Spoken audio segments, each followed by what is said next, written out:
Okay, so here, domnul Gheorghiu, we play against Kudrin, Kudrin, yes. Who was an American player, right? He was a Russian player, but he was representing United States, of course, like many others.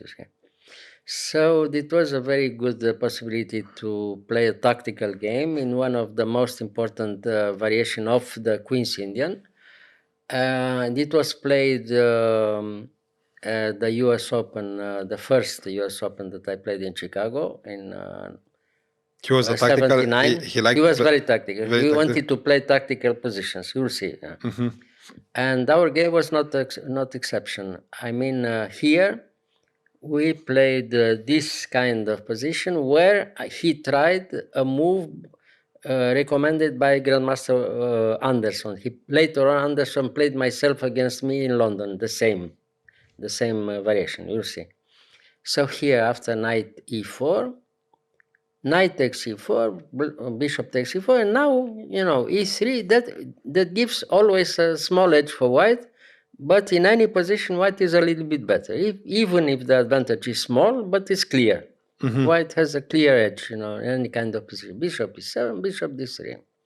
And now he has to take in d3, because if not, if he goes back with the bishop, white has time to play already e4 and advantage on the central squares, Mm-hmm. So he takes in d3, queen takes d3, and now d5. And after d5, to avoid an even game quickly, white has to play e4.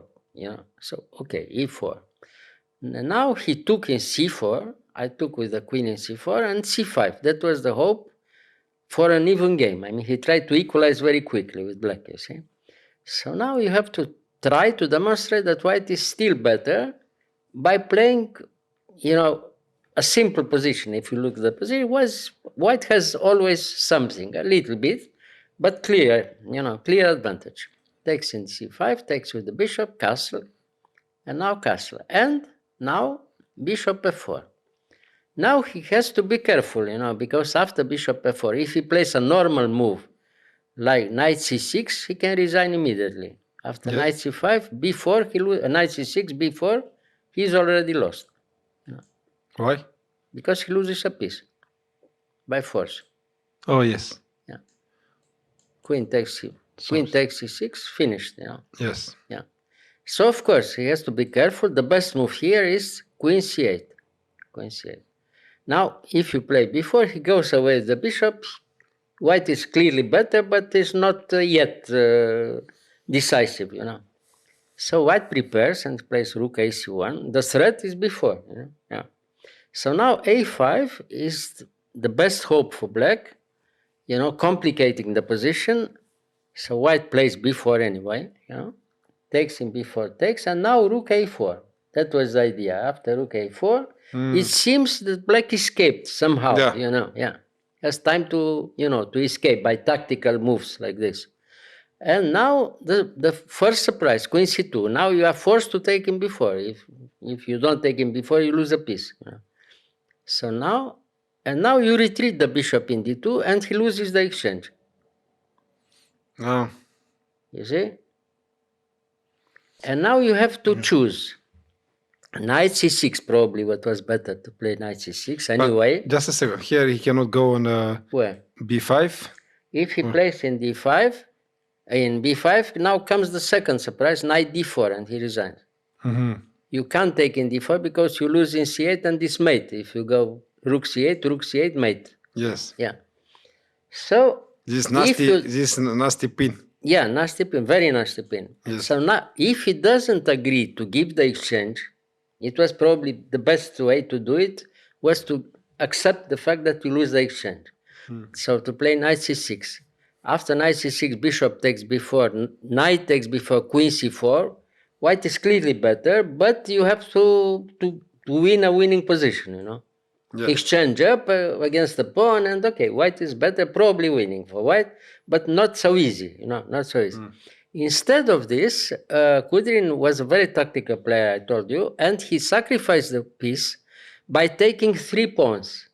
Mm-hmm. I mean, he took the first pawn, now the second pawn, now he has time to trade queens and take the third pawn in e4. So now, if you don't have something immediately, black is all right. Black escaped. 3 pawns against the piece is enough to hope to have an even game. It's okay. Yeah. If you don't have something very quick, For white. For white. But you have something very quick. That is the problem. Yes. And probably he didn't realize this when he accepted to take in f2. Yeah. After knight g5, black is lost by force here, you see. Why? Because he loses the pawn from f7. Yes. You see. So now you have to go back to a4, hoping to give a check in c1, in a1, pardon. Yeah. Knight takes f7. Okay, he can't have time to take in f7 because he's mate after rook c8. If now he takes in f7, rook c8 mate. Yes, yes. So the only way to do it is to play rook a1 check. Rook a1 check, and now bishop c1. Okay, now what do you do with black? The only move is knight d7 to play something, Yeah. So, and after knight d7, knight g5, you have to take in f2. No, pardon, you have to play knight c5. Yeah, you have 2 pawns at least. You have 2 pawns, and you hope a little bit to have time to, to come with the king and the b3 pawn, somehow. Yeah. So, okay, now you take in f8 with check, and now you have time to give a check in f2 and come with the rook in a very good position, a central position on the f file, you see. And now rook f1, and you give again the chance to do something for black, Now you don't take the pawn, of course. You want to trade a rook or something, and you accept to do it, but now you have 2 pieces against 1 piece and 2 pawns. It's enough to win, but you have to demonstrate how, you see. So, okay, bishop b2. Now you are forced to take in f1, of course, no? So take, and now the last hope for black, h6. Okay, if he played the g6, you lose the pawn from h7. h6 is the only hope. And now the last surprise, bishop a3. And now the game is completely finished, completely winning for black. Because he has no time to play king d6. After king d6, knight e4 check is completely lost for black. Loses immediately, He has to take in g5. Yes. And now the end game is completely winning for black, for white, you see. Check, and now white comes on the central squares, and black has no moves in any time, any kind of position. He's Zugzwang, you see. Now it's completely Zugzwang, and he resigned. He resigned here. Yeah, has no moves. After king e6 or e4, after king e6, for instance, king e4, completely winning. And if he plays e4, for instance, e4, well, anything wins, but king d4 wins immediately. King d4. And again, Zugzwang. No moves. Yeah, you lose all the pawns here. Yeah. It was very instructive, but at the first glance like this, after the combination bishop takes f2, it seemed that black has more or less a good chance to escape somehow. Yeah, here. And therefore, afterwards, everything was forced and very instructive.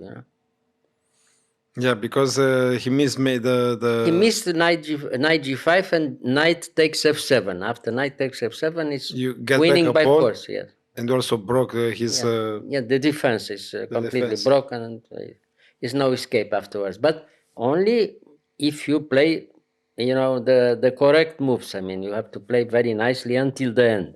If you somehow you make the small mistake or 2 small mistakes, it's enough to have a chance to escape somehow, tactically, But if you play the correct way, you win by force with white, Because the end game is completely winning for white. So instructive anyway, I told you. All right. Yes. Thank you, Mr. Gheorghiu. You are.